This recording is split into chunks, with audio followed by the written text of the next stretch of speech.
Duraan dursee roozaa keenya rabbiin siyaa fayyisuu, rabbiin fayyaa keetti siyaa deebisuu, fayyaa wanti caalee hin jiru. Du'aa godhaa fi dhugaa rabbii akkasiin rabbiin fayyiseesee kaasu jechuudha. Wallaahi otuun eeguutu viidiyoon dhumate amma waca isaanii dhageesse, isa saawwan lolan dhageesse, amma dammaxxii amma kaatii osoo hin jedhuutu wallaahi otuun jala taa'ee eegu viidiyoon xumurame. Ammallee waan isheen irra jirtu namni beeku hin jiru, garuu bulukoosii fudhachaa jirti. Egaan akkuma isin dhageessan jechuudha, dhugaa baay'ee tokko nama gaddisiisa. Qoricha dhuddeedhanii qoricha akka jiruun mana keessa waan jiru mucayyoon isa seen fuulatti illee dibattu, saadaan sun waan fuulatti illee dibattu faan qabdi, waan liqibsituun qabdi, sayyuu sassaabbattee waan hunda dhudde jettee kana hundaarra kan buuse beezaa sana, beezaa maraattuu sana dhugaa rabbi mucayyoon maraattuudha sirriitti. Isheedha kanarra buuse silaa waan naasu akkasii waan nama rifachiisu tasgabbiidhaan namatti himu malee akka kanatti fiiganii dhaqanii itti himanii mucaanee akkasitti kunoo morma of keessaa luqqaaftee luqqaatu wayitii siluma'u morma kana laxxi gooteef keessaa luqqaaftee suq jechaan haadattee kunoo mucayyoo adagaarra buufte dhugaa rabbi sababii kootiin Saayidoo waa ta'a jetteeti kan isheen mucawwan kun kan ofirratti raawwatte jechuudha. Hundaafiyyuu rabbiin isheedhaaf illee haa dhiisu, rabbiin ishee haa fayyisu. Ol deebiseera jedhan yoomaan godhu ergi keessaa bahee hatattamaan qoricha argatte waa tokkoyyuu hin godhu, yoodhuma dadhabsiisee onneesee laaffise malee humnuma fa'aa buusa malee homaa waa tokkoyyuu hin godhu. Kunoo Saayidoon iyyuu ka'ee jira, inni iyyuu fooyyee qabaa, baay'ee tokko aareetu.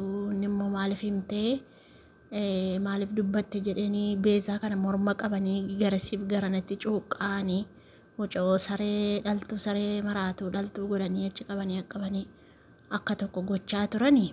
Egaan albaase baga albaase itti xiqqaate beezaatti itti xiqqaate dhugaa rabbi lukasee cabsanii ol deebisanii yoo mana kaa'an malee beezaan hin taatu dhugaa rabbii ariifatti, baay'ee tokko ariifatti, baay'ee tokko laa afaanuma kana keessaa dhadhaata dhugaa rabbi akka isheen itti haasoftu saniin beekuun dhugaanuma ariifatti nagarree saadaa akka isheen itti haasoftu. Mee saadaarraati mirtii fudhadhu tasgabbooftu nagaa yeroo itti haasoftu amala qabeetti.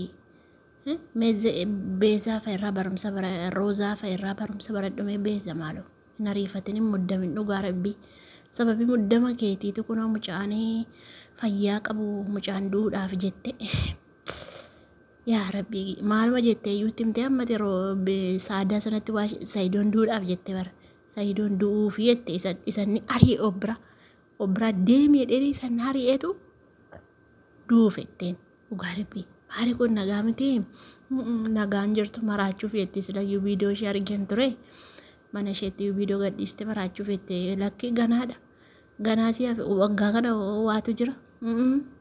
Inni kun shakkii hin qabu dhugaa. Rabbummaan sheexani si keessa jirtus jirni si keessa jirtu yookaan sheeka sitti waamanii yookaan qeesii sitti waamanii yoo si keessaa baasan malee isheen bara naa'us hin baaftu dhugaa. Garii gara naaree siifatee akka sareetti ilaalee Saayidoon garisii gara naaqaa godheessitumu baga situme sitti xiqqaate dhugaa. Mee warroonni roozaan reebamutti gammaddan mucaan kun garaa isin hin gubdu, waan isin gammachiisu hojjetti, waan nama gammachiisu hojjetti. Amma beezaan kun waan xiqquma waan gara nama nyaatu hojjettu maal ariifachuun ila himuun see egaa ila himuu miti. Saayidoodhaaf dhimmitee jechuun see gaariidha jechuun maal ariitii akkasiitti waa namatti himan qabeettanii ariifatanii waa namatti himanii nama tasgabbeessaniitu yookaan mokotu bakka akkasiidhaan na dhaqii ilaali jedhanii siistemiidhaan Saayidoon fayyuusa barbaaddi bitee Saayidoon yoo roozaa arge fayyuusa barbaaddi bitee ishee fuutee dhattee kottuu mana qoricha akkasiidhaan wayiifi jettee siistema uummattee fuutee dhatte malee mucoo karaa irratti gombistee sana mucoon galtee achi gaggabdee kaatee dhattee waa fufuraanattee dhuddeedhaan yaariidhaan mucoo yeroo aartu waan gootu hin beektu hin boossi. Kan hundaa kan qabu hojii sumayyaa, hojii beezaa dhugaa rabbi kana hundaa kan qabu isaan lamanii jechuudha. Rakkii boosin hirkaan buuftanii rabbiin nagaa isiniif haa fidu malee rabbiin nagaa buusee mucayyoon of haa fayyisu nuti fayyina si barbaanna. Saayidoollee rabbi haa fayyisu anaa nyaatu mogoleen keessan jiru innillee jechuudha. Mogoleen qabu inni akka bara keenyaa dhugeeyyuu hin dhossa bara hin dhossa dhugaa. innossaan baay'ee tokko dhossaa isaanumatu firfirse malee isaanumatu firfirse beezaa mazana firfirse beezaa mazanatu sittu natti meettee kun ana akkuma ishee morma gootu dhugaa rabbii mormi keessaa luqqa'ee iji keessaa ba'ee dacheetti gadi namne iji keessaa luqqa'ee jira haadha seetiin mucaa'uun nagaan jirtu. Sanu sababii kootiin akkana ta'ee sababii kootiin akkana ta'anii sababii kootiin akkana taatee jettee odeessiti dhugaa rabbii. Inni sana mucaa'uun inuma kaati garuu waan godhan hin qabanii ofirraa fageessuu isaatti dhugaa. Sa'iidoon waan godhe beezaa kana yoo ofirraa fageesse malee mucayyoo mucaarraa cittus miti. Mucayyoo mucaa sammuusi tuqameera bakka. Tuqamtee jirti barakinaa sanaan dhunne malee baay'ee tokko tuqamtee jirti beezaan nagaa miti dhugaa. Lakkafamtee jirti jaalalaan. Rakkoo wallaahi baay'ee tokko rakkoodha. Hundaafiyyuu beeku waan dhugaa rabbii. Rabbiin alaafisuuf malee ana waan tokko natti hin tolle dhugaa rabbii haalli isaanii kun baay'ee tokko na jibbisiise baay'ee tokko na dabbaree jira. Dhugaa yerootti akkas hin beeku waan dhugaa rabbii baay'ee ulfaata ija namaa seenee iji namaa yoo nama seenee hin ta'u beektanii iji namaa nagaanis hin jira gaariinis hin jira miidiyaa kanarra hin beektu wal makaadha baay'ee ulfaataadha dhugaa du'aa godhaniif malee hin ta'u iji namaa kun nama seenuuni du'aa gochuufidha rabbiin isaan eegu rabbiin fayyaa isaaniitti isaan haa deebisu achi kaatee akka isheen hin dinne sigaa abdii qabnaa mee laallakaa waanuma roozaan jettu hundaafiyyuu rabbiin isheen fayyisa homaati miti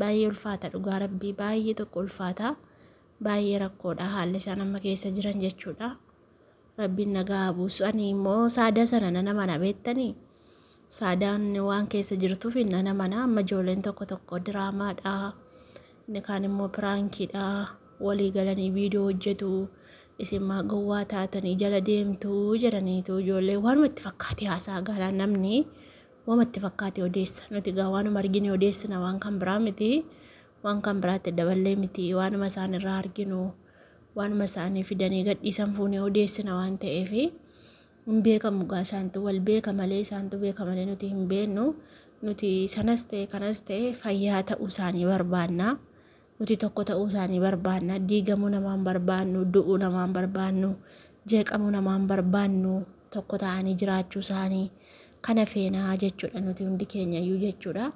Kanaafuu rabbiin tokko isaanaa godhu rabbiin isaanaa gargaaru rabbiin isaanii wajjinaa ta'uun jedha malee waan hin jedhu tokkollee hin qabu baay'ee tokko ulfaataa baay'ee tokko rakkoodha. Hundumtuyyuu bakka yaada isatti fakkaatu barreessa koomentii jalatti waan isatti fakkaatu dubbata inni kaan immoo beezaadha dubbata beezaan gaarii gootee beezaan maal gootee maaliifi mucaa'oon Sa'iidoodha yaaddeetti himtee roozaa kufe malee jedhanii odeessu hin ariifatte malee itti muunsee gaariidha. Yaaddeettii fi dhugaadha yaaddeettii fi garuu ariifatanii akka itti namatti himanii dubbii ariifattee sababii keetiin du'uuf jette bar du'uuf maattee saadaadhaan du'uuf jette bar du'uuf Sa'iidoonii du'aaf jireenya gidduu irratti bar mucaan fayyaa ta'ee dhufe qaanfattee jechuudha akka isheen itti batabbatamtu wayi qilleensa bubbee beesaan dhugaa bubbee yaa rabbi rabbuma bubbee godhe maal goonaa miti.